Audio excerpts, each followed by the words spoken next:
Hey, Fathom Group leaders. Nice to see you guys. I hope you guys are having a good week. I want to talk to you this week about one of our core values. Our mission statement is generously sharing our lives in the gospel so that all people might fully awaken to the presence of God. But underneath this mission statement, we have core values. And these values say if we can do these things in this way, in the right way, then we can accomplish our mission and do that in the way that we envision that. And so we can do these values right, and then we are going to do our mission right. And so our value that I want to talk about this week is spiritual formation.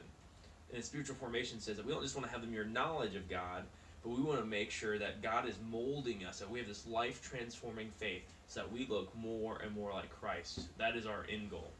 We don't just want to be someone different. We want to be someone who looks like Jesus. So that when our students encounter us, when our family encounters us, when our coworkers encounter us, they really see the goodness and the love of God in and through us. And so, spiritual formation, this is a process over time, right? We call this in the Christian life, we might call it sanctification, our process to be more and more like Jesus.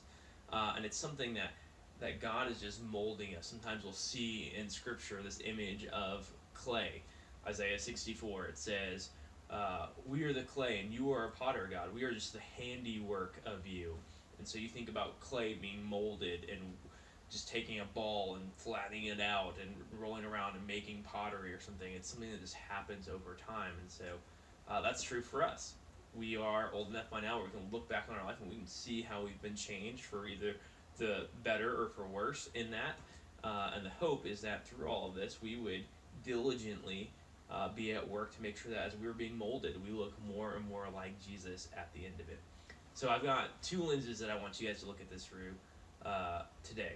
One is I want you to look at it through yourself, and two, I want you to look at it in your small group students as individuals.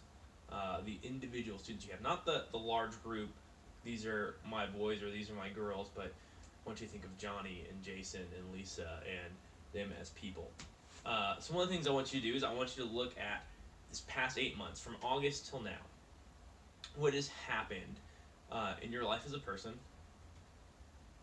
in your personal life, in your work life, in your family life, in your spiritual life. Maybe just write them all down and all those things. Write out those 4 topics and say, August this happened, September this happened.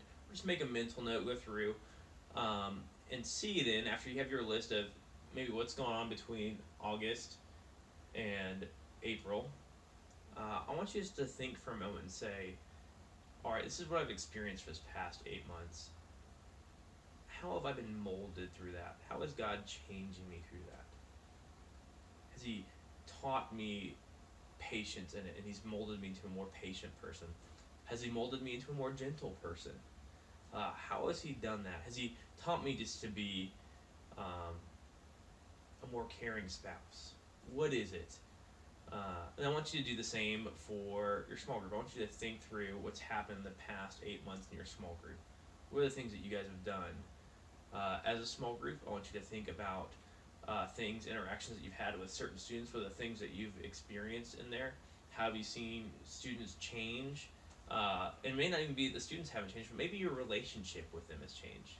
Maybe they were a newbie at one point who just sat in the corner and didn't say anything, and now they are the star of the conversation, who maybe they don't have the right answers, always want to engage. So I want you to think through that in your small group realm as well. And I want you to do 2 things with this process. As you've done that for yourself and as you've done that for your small group, I want you to remember and I want you to reinforce.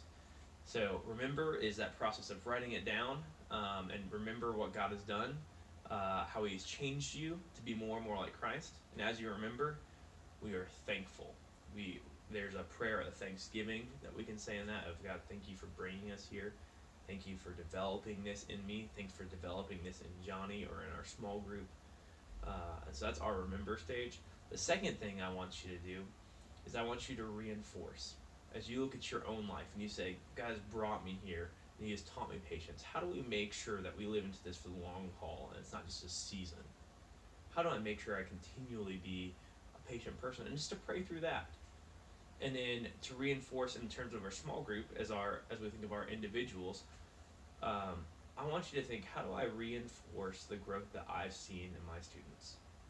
How do I make sure that as I've seen them grow in this way, they continue to do that? One of the pastors I know told me one time, he said, students don't do what they're good at.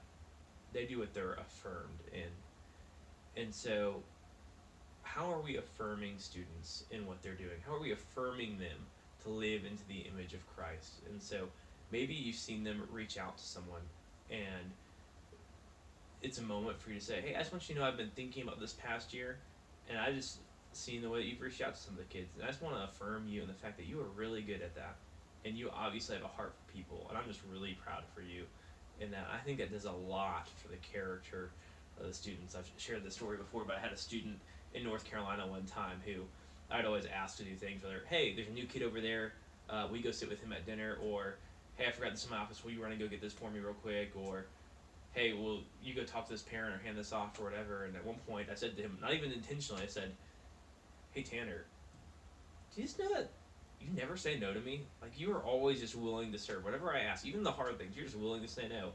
And I didn't realize it, but one time, a couple weeks later, I asked him to do something. He's like, yeah, Carl, duh, I'll do it. I never say no to you. And he's repeated back to me the affirmation that I spoke into his life. And so I know there is power in reinforcing through affirmation. So that is my hope for us today, for this week or this season, is that we might appreciate the formation that Christ is bringing into our life, how He is changing us in our small groups, that we might remember it with thankfulness, and that we might reaffirm it in the lives of our students as well as our own lives. I hope you guys are having a good week. If you guys need anything about small groups, shoot me an email, and I will see you on Sunday.